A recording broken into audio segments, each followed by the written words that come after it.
This video contains the solutions for the last 3 problems, 33 through 35, on your AP Physics C Mechanics Practice Test number 2.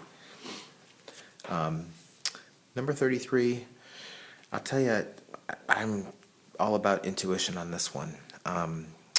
Object is thrown with velocity v from the edge of a cliff above ground level. Neglect air resistance in order for the object to travel a maximum horizontal distance as far as you can get it away. The throw should be at an angle with respect to the horizontal of which of the following? Well, I think clearly 0 and greater than 0, less than 1. I think 0 and below the horizontal are clearly not. I mean, you don't want to throw it like down toward the ground if you want to get it to have its maximum distance. Remember, this velocity is going to be the same. So if we threw it straight, it would like this. If we threw it down, it would go like this. So the question is, where do you get that maximum? Because at some point, I mean, if you throw it straight up, even though you've got the head start of the cliff, it's just going to come back down like this. So you can mess around with the numbers, and I would encourage you to do that if your intuition doesn't point you in this direction. But to my mind, this is a pretty straightforward question, because greater than 60, that's going to be the too high coming back down. Greater than 45 and less than 60, that's still, they didn't tell us how high the cliff was, right? So remember that if the cliff were really, really, really, really high, then that angle above 45 degrees might be too much, might give us too much. You might actually do better to just give it the horizontal kick, so or close to that. And I think that imagining a really, really high cliff, that situation, points us to the correct answer, which is it's greater than 0 but less than 45. Because even if the cliff is like 1,000,000 miles high, giving it just a tiny nudge in the upward direction is still going to be able to give you a little bit of extra horizontal distance than if you just kicked it straight. So that's the correct answer. And again, you can, with your calculator, I know this is no calculator, and I think they're appealing to your intuition here. Not really sure what else they would want you to do here.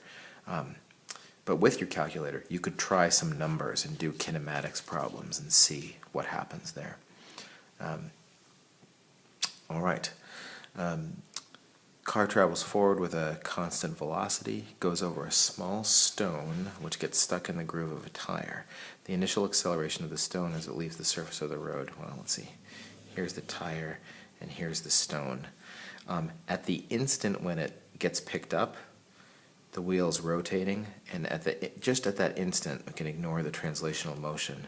The wheel is going to be picked up and start moving in a circle, and anything that's moving in a circle must have a centripetal force acting on it, so toward the center of the circle, and so that would have to be vertically upward, right, because it starts moving in the circle with the tire.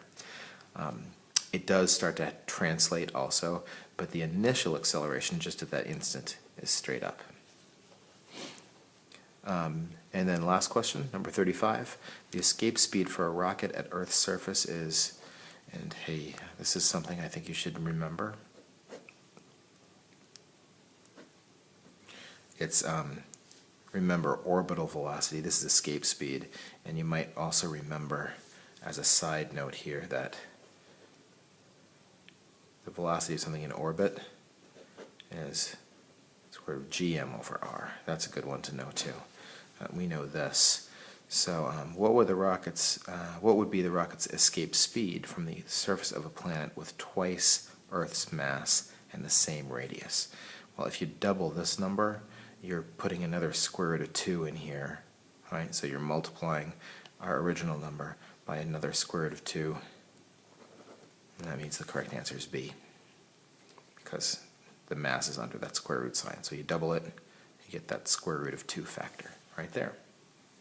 Pretty easy, number 35.